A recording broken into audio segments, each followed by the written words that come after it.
G'day. Hello, Professor. Good evening. Oh, Good evening. good day. How are you, Dashan? Are you okay? Yes, Professor. How are you? Yeah, good, good. So today's session is a doubt clearing session. Okay. Yes. Um, so I suppose the big question is how's all your how's your progress? How's that going in terms of the DBA? So we've submitted our methods sections as Actually, let's start somewhere else if you don't mind. okay. Do you celebrate Diwali? Yes, Professor. Okay, good. And how was that? Oh, it was fantastic.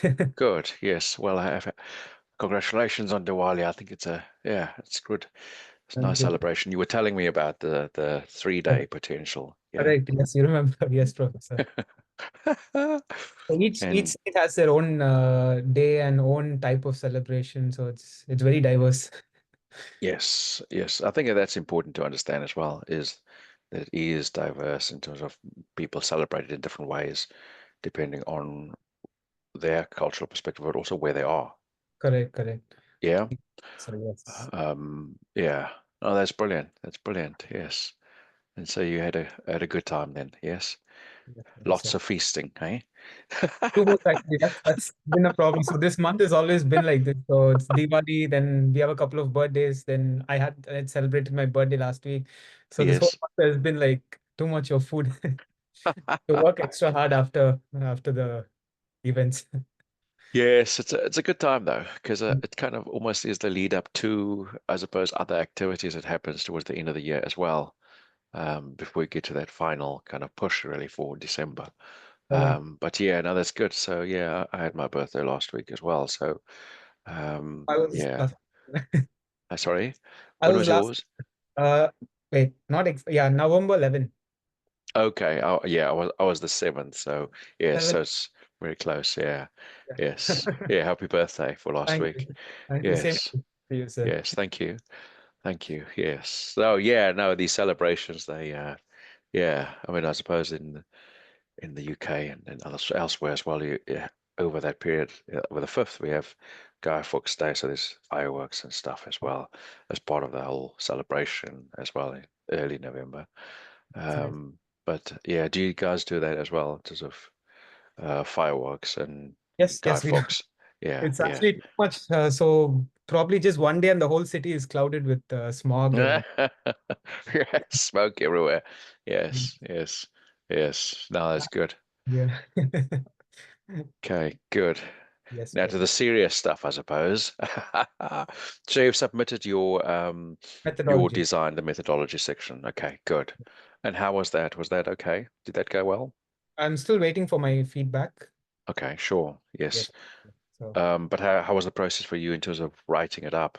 Did that make sense to you? yes, yes, Professor, absolutely. I think I had taken a good amount of inputs from our previous session, a clearing Good. session. Oh, So good. pretty helpful for the methodology. Yeah.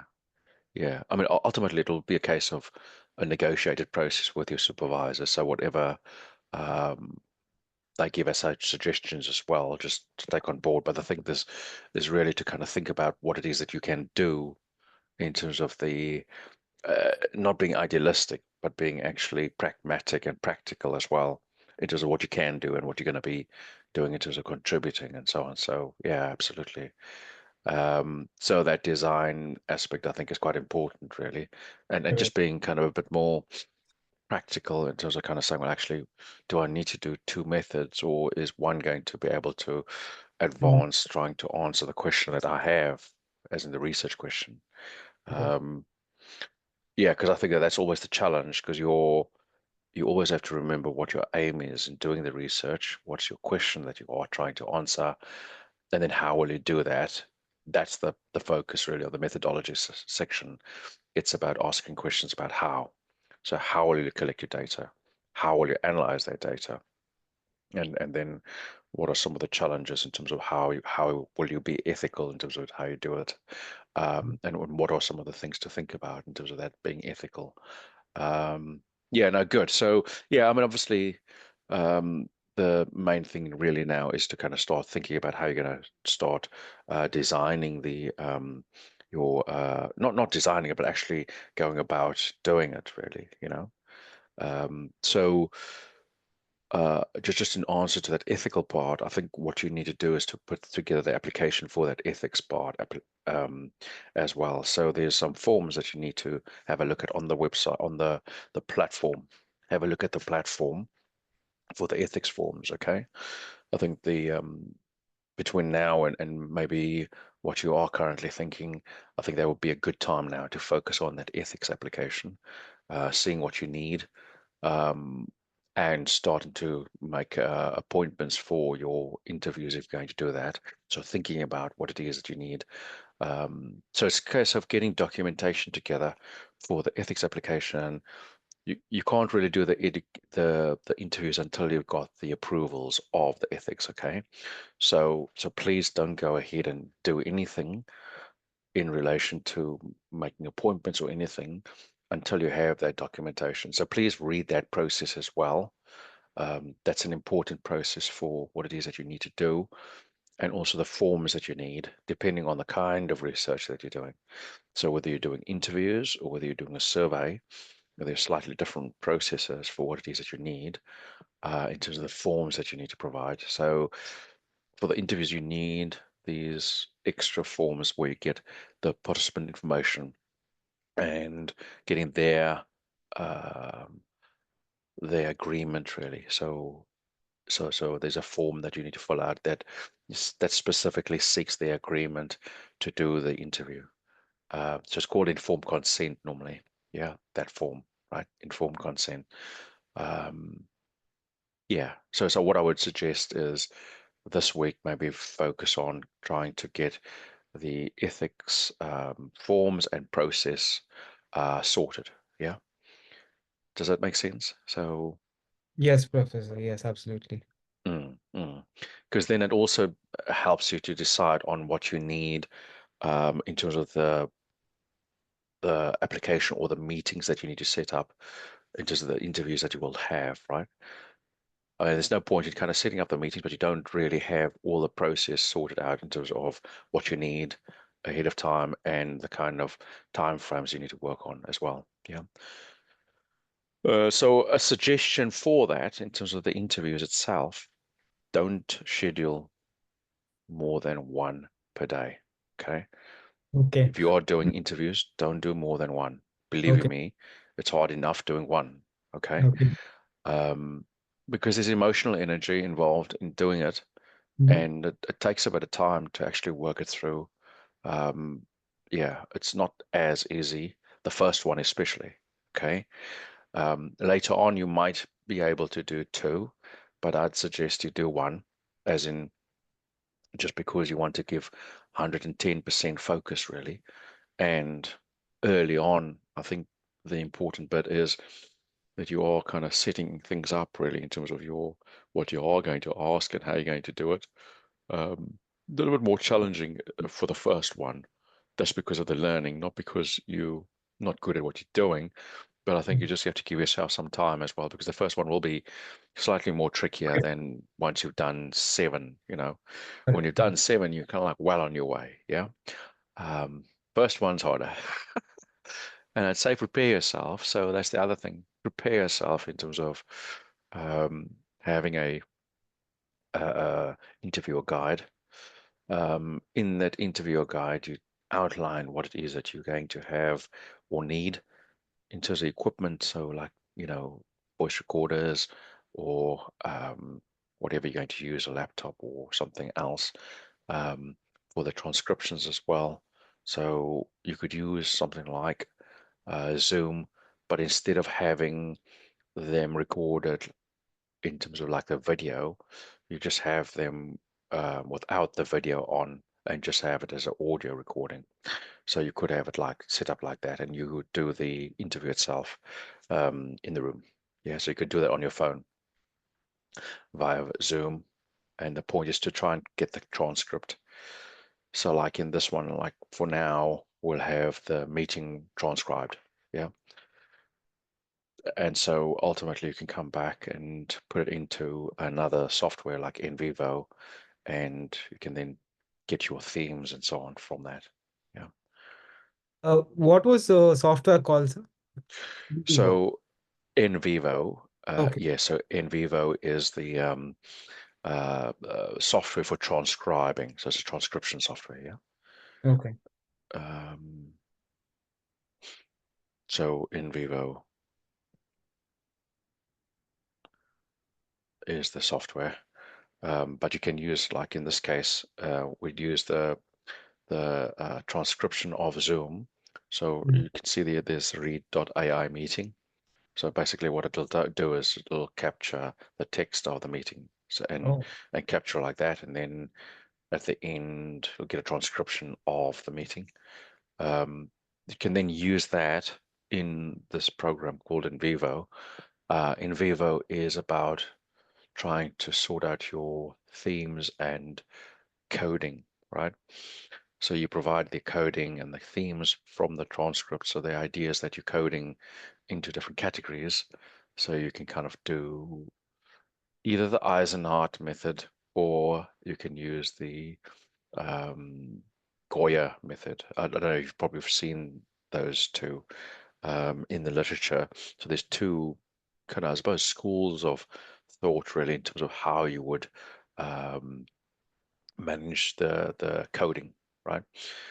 Um, so for the Goya method, it's like you try and kind of establish the more approach around having your first level coding, and then you get your second level coding, and then in your last one, you then have this set of coding that is your themes, basically, that emerges from the literature. So you're kind of inductively taking from the data, you're managing to kind of organize some of the themes, and then from there you get to the next code.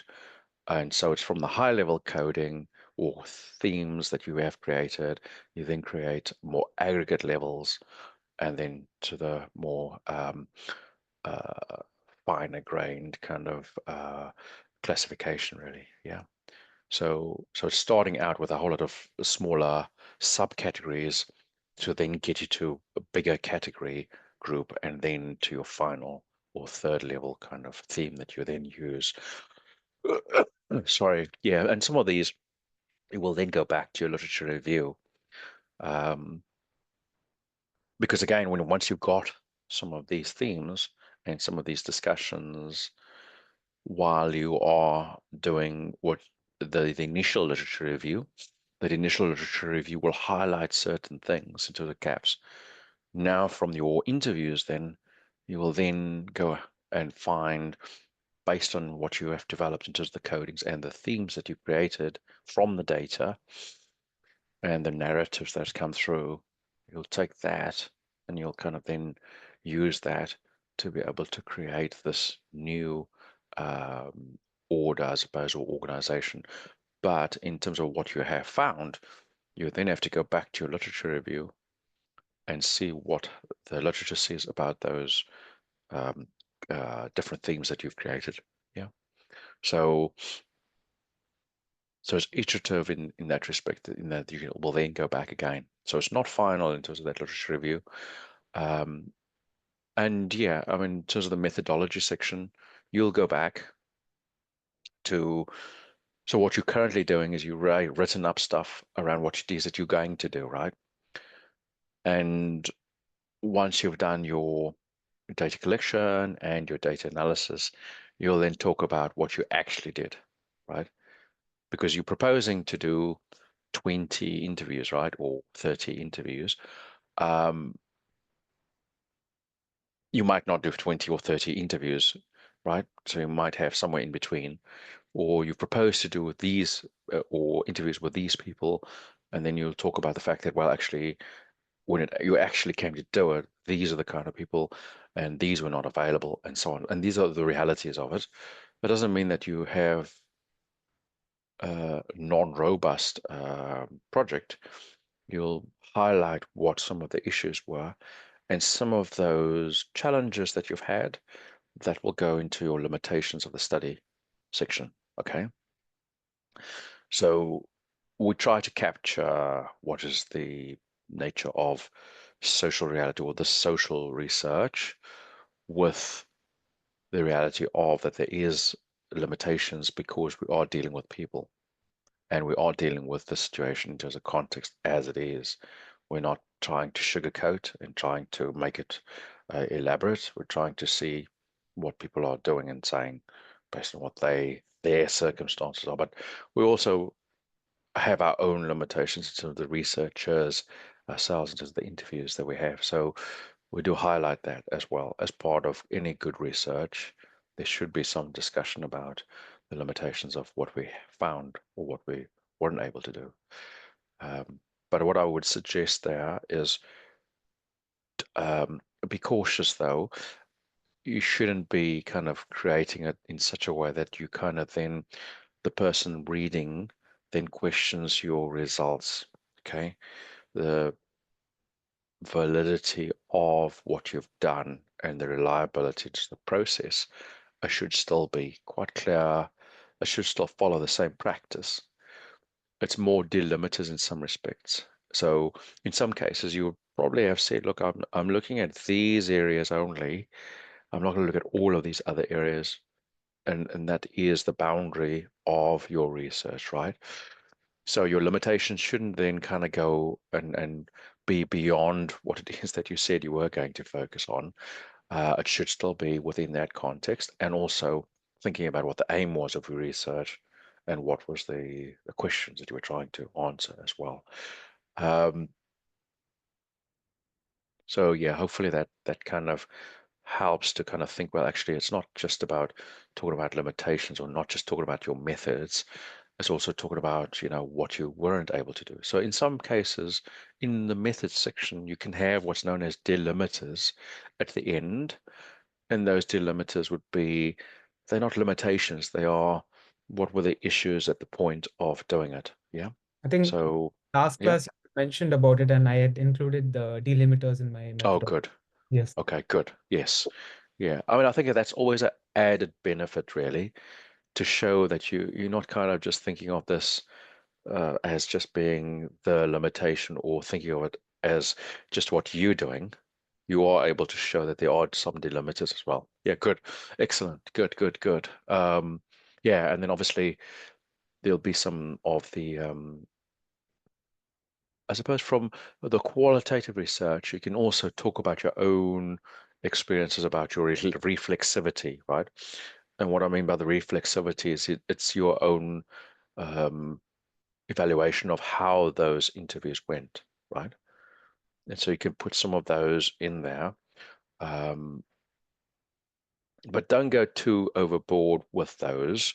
I'd say it still needs to be couched scientifically in terms of explaining your uh, what your experiences were while doing the interviews and also some of the challenges that you faced. And I think that's important also to bring in because it brings another dimension to the research, to add in what were some of the, not reservations. I think it's more a case of giving some contextual specificities, right? So understanding that these were under these circumstances, there was a strike happening, or because if no one knows that, then it makes people think that you just kind of limiting the amount of interviews because you don't want to do them. But if there's an understanding that in the environment is a challenge around, well, actually there was a strike happening or there was a celebration, which means that you couldn't get those interviews done in that time frame, um, or there's something else that happened. I mean, whatever that is, some kind of natural disaster or something else, then I think that's important to signal, so that uh, people don't read the stuff in isolation. Sorry. Yeah. I hope that makes sense. As in, so I'm not saying kind of just write it up as a matter of just as is. For those doing the quantitative side, they might have to do it differently, and that's fine. So for them, they need to be a bit more objective. So they can't really talk about their feelings and experiences. It'll be about literally about reporting on what their findings were based on how it happened. So the survey needs to follow the practices, and then when they're talking about the sensitivity checks, then they can explain to some degree what the validity and reliability is. But in that reporting, it's still going to be quite objective, um, as in highly objective in terms of how they do it. For the reporting from the perspective of results, um, when you are doing that, I think the key there would be to make it about a narrative or a story, right?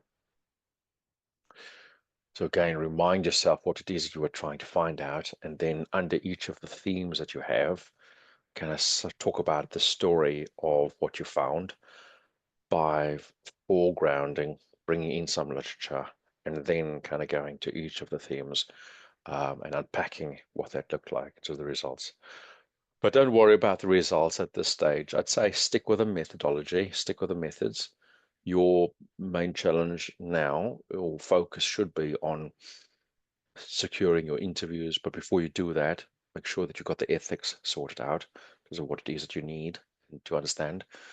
And get into, I suppose, while you're preparing yourself for the interviews, I would suggest that you get into the method. So to deep dive into the method and get yourself clearly well versed in terms of understanding how you're going to do this method and what it means in terms of how you do the results, or how you're going to do the analysis as well. So some of this, you prepare the interviews in terms of the interview guide, and then think about what it is you're going to do for the analysis side as well. So think about what kind of analysis you're going to do. Thematic analysis, so definitely bringing out the themes, and deciding whether or not it's going to be from the Goya perspective or from the Eisenhardt method. So these are, I suppose, there's some methodological wars in this qualitative research area. It's not huge. It's just a different way of showing or showcasing, how to do the coding, right? And that coding method, one follows a bit more of a robust approach, and the other one less so, but still quite, it follows still a process. It's still a clear process, but not as maybe as scientific and robust as the other one. So there's a choice between those two. Choose one. Don't mix and match them. Please don't do that. Okay, it's one or the other, and that's an important one. I'll write it in the chat just so that we have that, because I think you probably want to know, well, who are these people? Yes, Professor, that would be Yeah, great. sure. Yeah, Eisenhardt, and the other one. Let me just find the papers. Actually, it might be easier. Uh,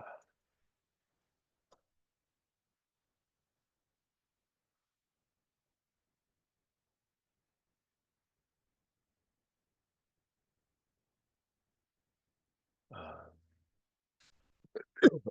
sorry.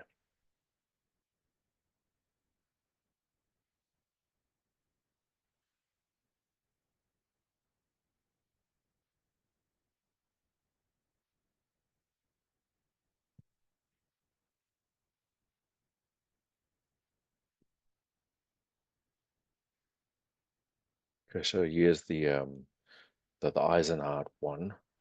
I'll give you this reference for it, um, and you can just pick it up in the chat, and I'll pick it up again. But that's the one. That's the Eisenhower one, um, and then the other one is Goya. Uh, so it's just a case of getting acquainted with the methods and what they do, so that you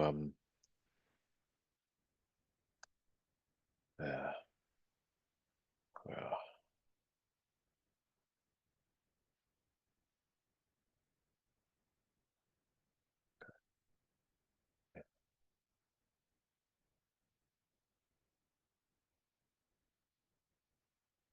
Okay.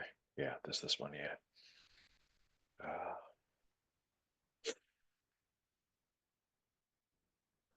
yeah. So there's another one here. So this is the Goya one.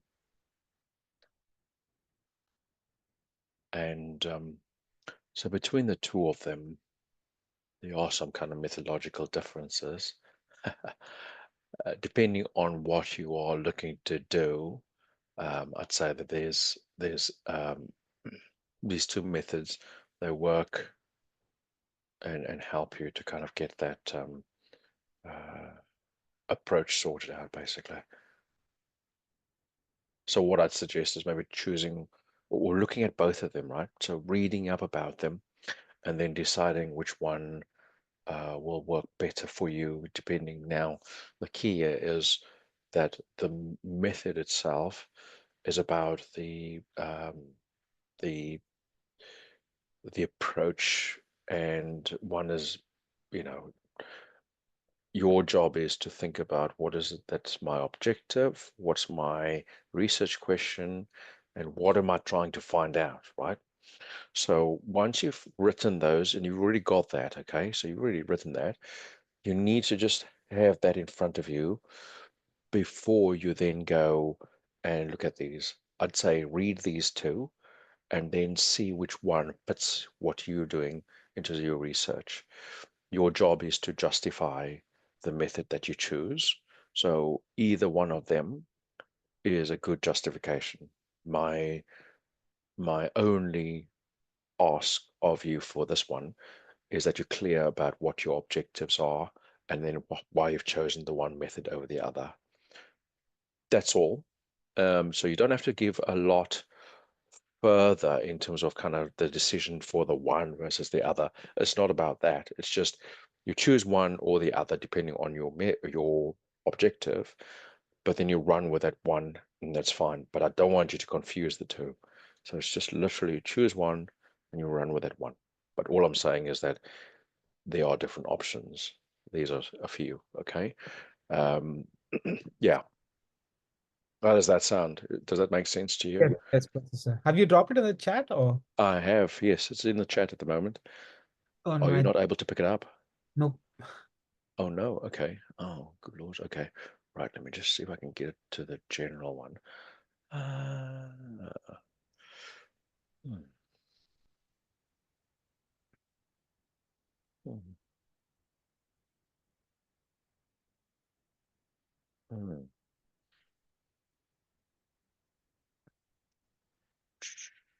Okay, so let me see if I can get the ordinary. Maybe Okay, I'll drop a message and then yeah, you work on it. yeah. Let me just give you, okay,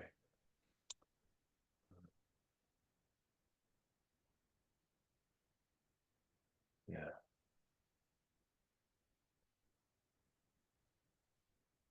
okay,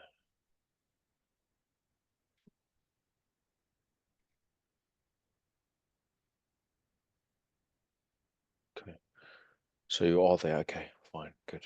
Okay, let me just do that. Yeah, okay, okay. I'll pop them both then to you now, okay? So, okay, this is now to everybody. Let me respond. I'll reply to you directly. There we go. Right. Okay. Yes, yes, Professor. Okay, good. These are two links for the class. Yes, that's right. There's the two links here. Yeah, yeah, yeah. So, um, Okay, I got it, Professor. Thank you. okay, good. That's all right. I think the other one here. So they talk about the methodology in general, is it? Or So these are two, I suppose, the bigger at the moment in the management literature. These two, they have got certain, well, it's not methodological wars, it's just the approach itself. Even within the qualitative study approaches, they have these a different way of approaching how to do this coding Mm, aspect. So they're both valid, they're both reliable, they both are accepted generally. Okay. But it depends on what it is that you're trying to do and just the objectives that you are trying to reach. So there's a slight variation in terms of how you would go about it. And in some cases, it is flavor too. And when I Mm, say flavor, I mean some people might have a more purist way of doing things, and other people might be saying, well, actually, I like to do it more systematically. Thank you very much. Um, so while it is subjective and you can do this with a more flexible approach, which I think Eisenhower tends to be more flexible. The Goya one seems to be quite structured and kind of, you follow this recipe, and you follow it and you do this basically, the Goya, okay? mm, Um, and I'm not saying that either one of them is wrong because they're both accepted, but the point is that you can choose one of them and work with them. I think that will be helpful in kind of working to understand what it is that you're trying to achieve and do. Um, but having said that, it's a case of just choosing one. So don't try and mix and match and all that kind of malarkey. okay. It's not going to help you. You just choose one and you go all the way down using that one route, basically the one method. Okay. Um, and obviously it's also within the context of your discipline. So think about what you are finding more often in terms Okay. of the method, and then use that as well. Yeah, does that make sense? So it's a Yes, yes, Professor, absolutely. But I yeah. think Goya is locked. The other one is fully available, and this one is not available. I only can view the abstract, Which one's that one? The the Goya. okay, okay, fine. I'll see if I can find a copy. Uh, Maybe so I that can. you yeah. Let me just see if These I are can. strictly available only on this platform, is it? Or No, it should be available. So this is Sage Journals. I mean, this is basically on there. There might be other areas where it could also be okay, available. Um, yeah, I mean, let me just see if I can give you another access or another copy. okay,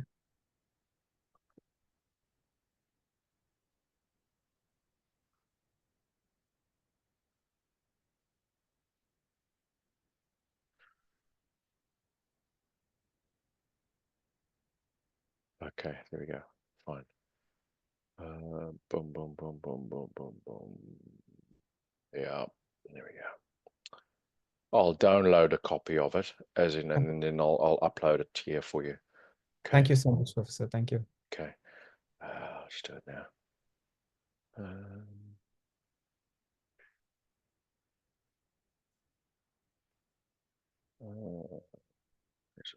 there we are. That's it. Download it now. Oh no, I just want the PDF copy. PDF, give me the PDF.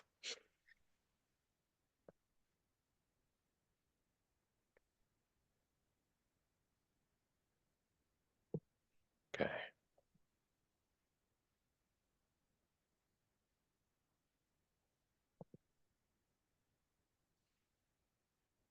Okay. Here it is.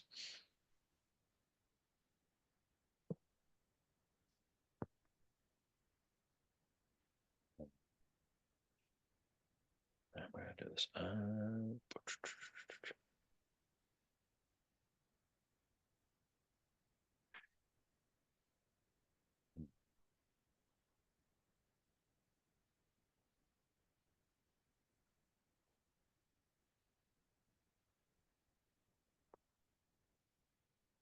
Hmm.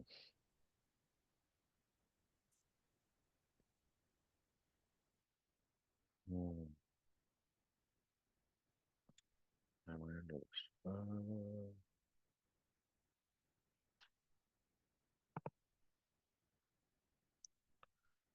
Need to be able to kind of submit or send a file.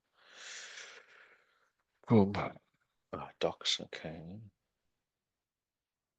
See if I can do it through.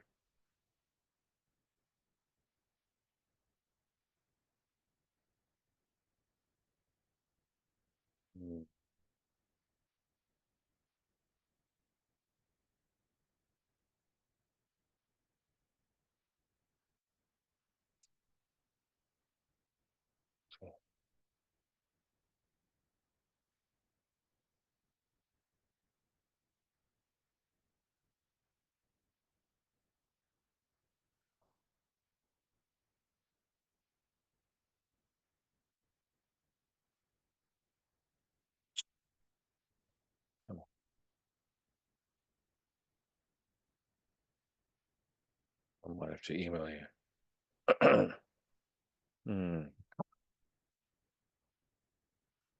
Can't seem to get that to work in terms of getting the docs up, basically, as in submitting a doc. Yeah.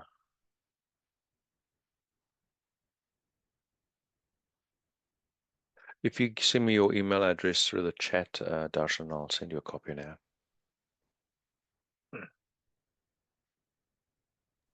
Oh, sorry, I was on mute. Thank you, Professor. Yes, I Okay. Yeah. uh, Okay. Fine.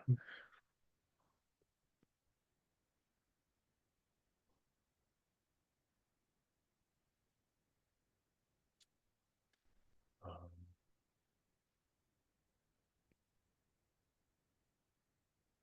okay. There we go. Okay. Good. Yeah. Okay. I'll do that now.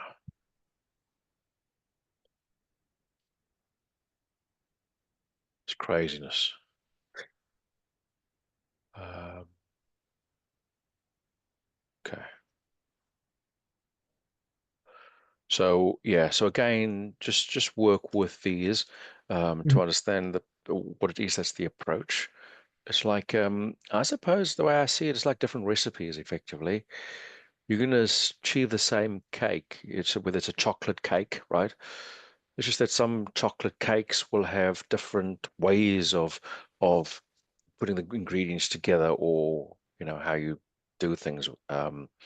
Yeah, so the Goya versus Eisenart, while there are methodological kind of wars, I don't see it as that. I don't want you to kind of consider it like that. I think it's more just different approaches to, and it can be flavor in terms of how you're wanting to work. So I don't want you to kind of think of it as like, oh, well, actually, one is going to be much better than the other. I think it's more a case of just deciding your preference. It's a preference thing, okay? Um, on Goya's method. Uh, yeah, okay, cool. So yeah, so those are the two ones that I think you should have a look at. Um, and I bring it up now because I think you're probably well versed now, but I think the point now is when you're coming to do it into the actual setup, I think it'd be helpful to know what you're going to do down the track as well, not just in terms of the interviews, but in terms of the methods around the coding and kind of the analysis side, to have that framework in your head really, okay, in terms of the structure and what you want to do. Um, and I suppose this counts for anyone really, because it's about so whether you're doing a quantitative method, qualitative, secondary data analysis. I think at this point, in terms of the where you are at in terms of your journey, I'd say your job now becomes focus on. So now you've written up your methodology section. So now you need to think about the analysis side, but also the data collection. So two things are important: the data collection at this stage, but before you do the data collection, please do the ethics it- approval, okay? And then get a handle on what that method means in terms of how you're going to do it and what you're going to do and what you're going to need ahead of actually doing it. And yeah, and I think if you're a holistic learner, as in you need the big picture, then you need to think, well, actually, what will it look like in terms of how does it work out? So there's a fitting of you're doing the interviews to get that coding to then give you the analysis. You analyze that coding, and then that becomes your findings. In that findings, you're going to talk about what your key, um, I suppose, quotes were from your respondents in what they said and how that actually works in relation to what you found, but also what the literature says and how it actually then builds on. So then in your discussion, you're going to bring together what those actually mean in relation to what you're trying to find out, and also the implications of that in terms of the theory and um, the practical implications as well. So it's those two. But that's the big picture kind of this is where the journey goes. Um, at this point, in terms of the steps, really, where you're at is kind of just at the methodological stage now of deciding on your data collection and sorting out ethics, sorting out what and how you will collect that data. And not think that's important just to kind of set yourself up now, so to prepare for it. Yeah. What other questions do you have on that, Darshan? You okay on that, or does that make Yes, sense? Yeah. yes, yes. So as of now, I have to start working on the post methodology section. Mm, mm. So I think once I start that, I will start having more doubts, I guess. You don't have to have more doubt. I suppose it's more case of just it's a journey, right? So these questions that you have, it's perfectly normal to have them because of course you haven't done this before in terms of that seeing that steps. Um, the point I'm making is just to kind of say, well, actually, we at this point now, and I want you just to think a little bit like two steps ahead, but still knowing you're still working on these to try and work them through. So you still need to be working through that into the methodology section. You are still working through securing um, the consent for your ethics and so on. So but as part of that, you also have to be quite clear about what you are going to do in terms of the interviews or surveys and what you need for that. So the process itself is like two steps forward and one step back, really. But so yeah, so it's just building on to each other. So please don't feel that you are behind. I think it's more a case of just saying that you need to be working at multiple levels really for pushing this forward. Okay. Um, so yeah, so don't worry about the where you're at currently. I think the bit that I think you need to secure or work on this week at least would be around that Ethics. understanding the method and the ethics. Yeah, yeah, and sorting out some of the interviewer guides. But have a read of those two papers. I think that that will enlighten you about the how to do the method arrangements, not in terms of the interviews itself, but more about the process of coding and analyzing that data and why we do it the certain ways, basically. Mm. And then you can kind of decide, but you will have to chew on it. Okay, so it's a read it and then think about. But in the back of your mind, you have to be quite clear about what is it that I'm trying to do. So don't read that and then get confused, please. You need to still be quite clear about what direction you're taking, your objectives and your research question. That still stays the same. That doesn't change. Please don't think that you have to change it. It stays the same. The method here is about how you're going to analyze that data, what you're going to do, and how you need to set it up, basically, and just getting a better handle on how you would do coding. Um, Having said that, it's the systematic way, or there's a bit more of a route that's a bit more hazy. I'd say it's hazy. It gives you a bit more flexibility, let's put it that way. Okay. A bit more improvisation. So yeah, and then that's okay. It's a preference thing, like I say, so don't no one's going to judge you either way. They both are perfectly accepted in the literature.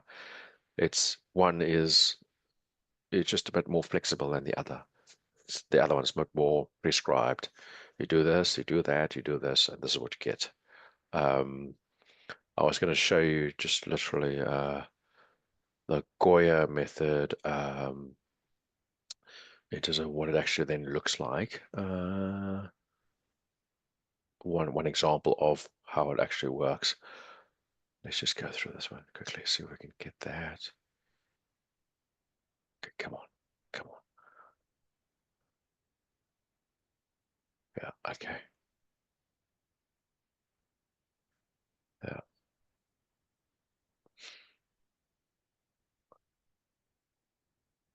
right. Okay. So this is one of my papers. I just I wanted to show. Okay, right. Yeah, I'll share the screen now with you. on that one. So it's that one there. Share that one. I'll make it bigger. Okay, here we go. Come on. Okay, so you can probably see my Yes. screen now. Yeah. Yes, Professor. Okay, so I'll make it bigger just to help. Okay. Right, so this is the Goya method in terms of the framework, right?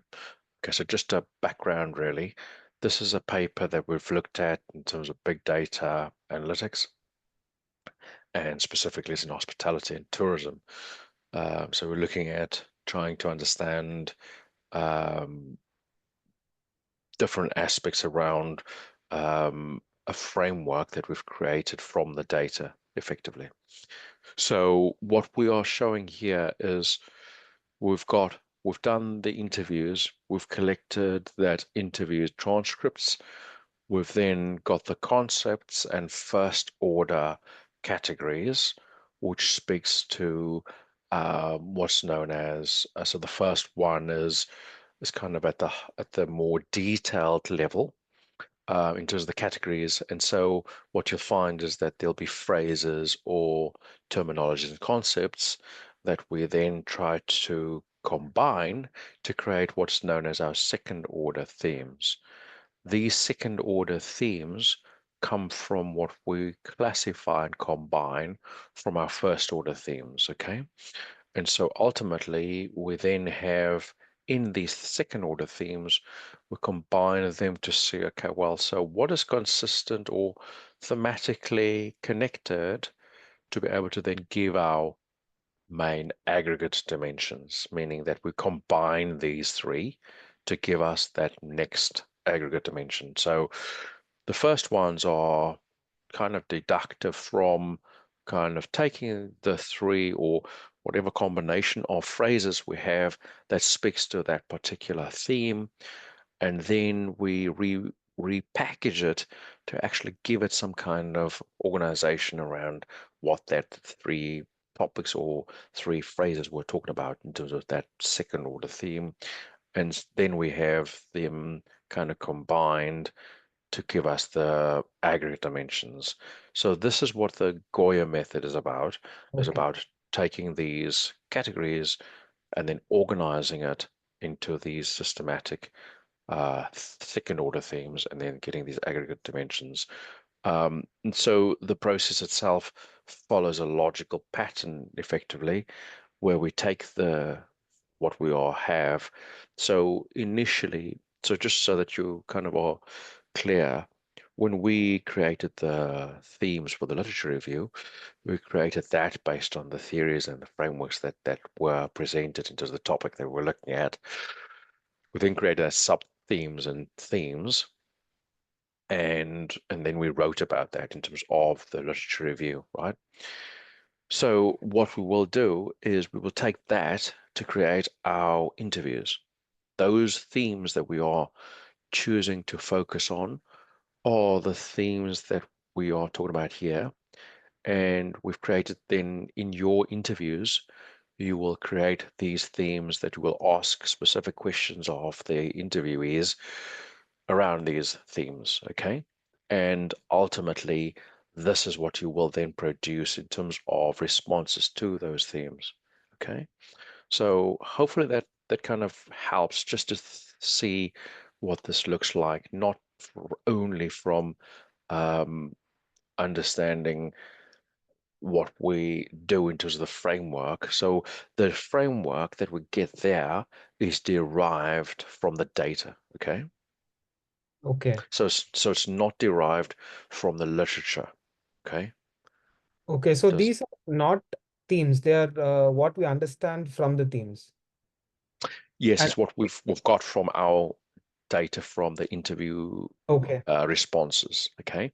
So when we are asking them these questions, we've got these kind of responses. So you'll see here some examples of the responses that we have from them, where we're talking about, I suppose, okay, so I know that you don't have the background really for this paper itself. The paper is looking to try and understand these different, I suppose, the impact of and the focus on big data, as in smart smartness in terms of big data in tourism. So we have a position of our research question, which looks to try and understand what are some of the influences, or how do we actually explore big data influencing the performance of service organization. Um, and so these service organizations that we're talking about, they are like in the hospitality area. So stuff like destination management organizations, hotels, motels, restaurants. And so we're investigating how this big data engagement impacts on the customer base, and ultimately what kind of agility it provides in terms of the service offering. And then secondly, we looked at how IT professionals experiences big data applications. So what does it actually look like in terms of marketing and organizational capabilities? And so what we then wanted to do is to kind of develop this research framework, which tries to look at what are the inputs from big data innovation, and then what are some of the spatial processes, temporal kind of criteria. So what does it look like over time? And also maybe how does time impact on what it is that people are doing? So this is the smartness aspect of this particular arrangement. Um, and then from that, we then looked at the literature and developed this literature review to see what the literature had said about this big data and this innovation, and what people are talking about in service organizations. Um, Big data in tourism, and then how big data provides some kind of intelligence. So then in the methodology section, we then speak to what is, or at least look at a qualitative perspective where we've done some interviews, and we're focused on actually having an interviewer guide which asked a set of questions around um, of a group of participants in terms of focus groups, but we also had individual interviews that we did as well. So the point here is that ultimately, from what we had gained from the results, we took these results and we had created these different subcategories based on what we found from the results, as in what these respondents were telling us. Um, and this is part of the coding categories to kind of pull together these. And so one is that, and so if you're asking, so where did this come from? The stakeholder needs and requirements, which I suppose, and all of these other categories that's here, these are the examples of what they actually said. And if we then look in that framework that I've shown you, these are the themes that then comes through. Yeah. So, whoops. Uh, Yeah, so we speak about it here, and then we kind of have the second order themes and then the aggregate dimensions. So they came from the discussion that we had from the results of the respondents, and then we've kind of packaged them into first order concepts and categories, and then to the second order themes where we're combining what they had said and provided and so on. So this is the kind of Goya method of kind of thinking about how we will take the first order concepts and categories and then converting them all the way through aggregate dimensions. Because the aggregate dimensions is what we then speak about, and that's what we were then talking about in terms of that stakeholder needs and requirements. So that didn't just come from nowhere, basically, in terms of what we had then spoken about. They literally kind of fed in all the way from what we had here to then presenting this aggregate dimension. So that's where it came from, basically, in that results, which is the findings. So hopefully you see that. Um, yeah, and of all of that, we got that 4 dimensions, or 4 main ones that we kind of created. Um, and so in the paper itself, we then speak to that in terms of the 4 dimensions there, which are, yeah,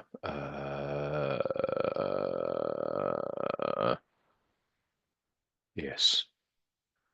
Yeah, this utility, contextual factors, um, temporal, big data value creation, spatial, big data value creation, and then stakeholder needs and requirements. So you can see that those are the four effectively that we created then. Okay. And then, yeah, so then you present some of the quotes really that speaks to those, and then your discussion would then follow, again talking about what we found and how this relates to the literature in terms of what we had spoken about in the literature review. So bringing that together and then theorizing from that, what are some of the implications, theoretically and then practical ones as well, and then the suggestions for future research and so on. So in your case, basically, you'll follow something similar, um, hopefully. At this point, it probably feels daunting, but I don't want you to think of it as that way, okay? Dashan, I think you're fine. You'll be Yes, fine. yes, for sure. Um, I have to go through both the documents and then maybe I'll start getting an idea of how to. yeah, I mean, and I'm happy to pick up this conversation again next week. Even in the live session, there's a Q&A at the end. I mean, if we okay to kind of have these discussions, I think it's important to kind of bring them, and also to kind of add to, your understanding about what is required. So it's not, I don't want you to kind of just think of it as just the live session. It's just about the presenting the content. It's also about trying to understand or at least have your answers to your questions as well, because that's the whole point. I mean, otherwise you could just look at you know, look at online or, yeah, speak to your supervisor and that's it. Um, do you have any other questions at this stage, maybe about something else? Doesn't have to be this. No, professor, not right now. Okay, yeah. Mm. Yeah, it was a good discussion. I hope this is valuable to you in terms of No, absolutely. meeting. I think the methods were pretty insightful for me. I think pretty new also. So I think I'll have to go through them and. Yeah, yeah, just um, have a look. I mean, I'm not doing this to, alarm you. I think it'll be a preference thing, okay? So don't be worried that you have to choose one or the other, as in, it's, th- they are equal in terms of the kind of standing. So either or is an option. It's a preference thing, really. Um, as long as if you do choose the one, I want you to go with the whole of that one, as in the method itself. Choose it, use it as that, not something else. So don't kind of mix and match and do all kinds of weird and wonderful things. Yeah.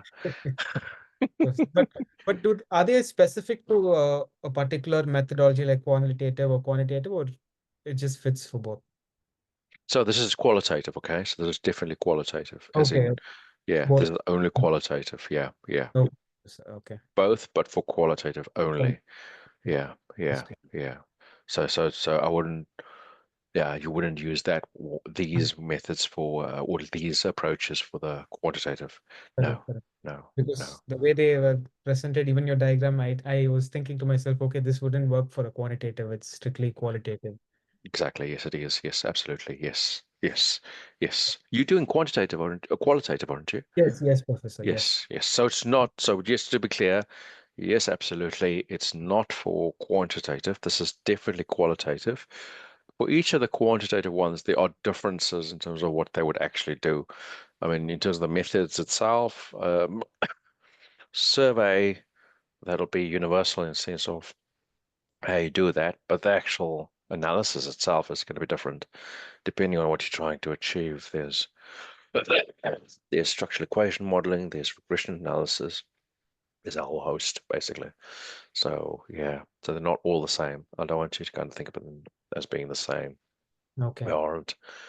Um, sorry. Um, so I think we need to do a poll of sorts, I think. Yes. So let's do that.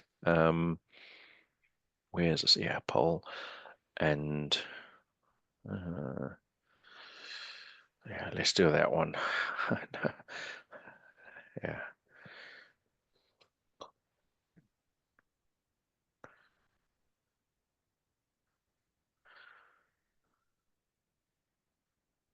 Yeah.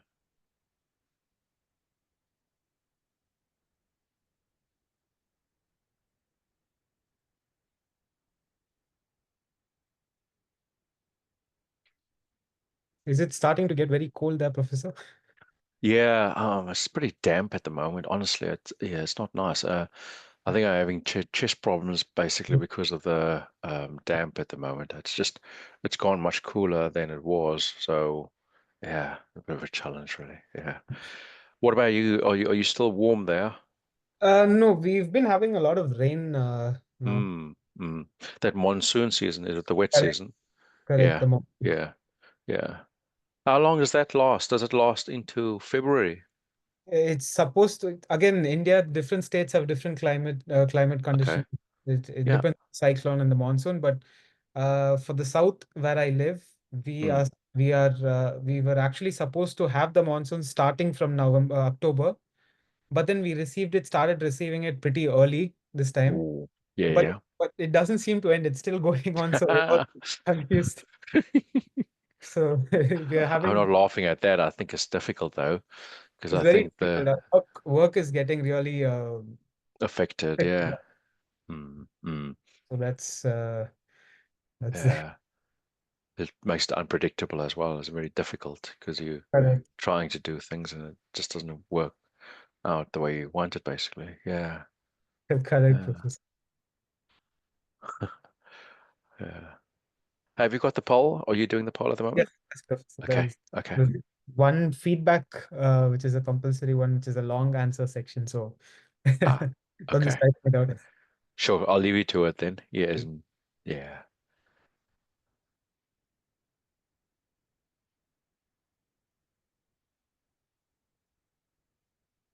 Yep, done. Okay. Yes, Professor. Okay, that's good. So yeah, so work on that. I mean, gee whiz, giving you a lot of work for this week. Just take it on a basis that's comfortable for you. I mean, you don't have to do all of that. Choose what you can do for this week, and then yeah, I just keep chipping away at it. Okay, so just keep chipping away at it. Yeah, it's a marathon. It's not a sprint. So I understand we just need to keep going. Um, yeah, hopefully this week it's provides another additional kind of step forward, really. Yeah. Okay. Good. Yeah. And hang in there. Okay. Yes, absolutely. Okay. Have a good week ahead. Thank you, Professor. You too. You too. Oh, Take care of your okay. Bye bye now. Bye now. Bye.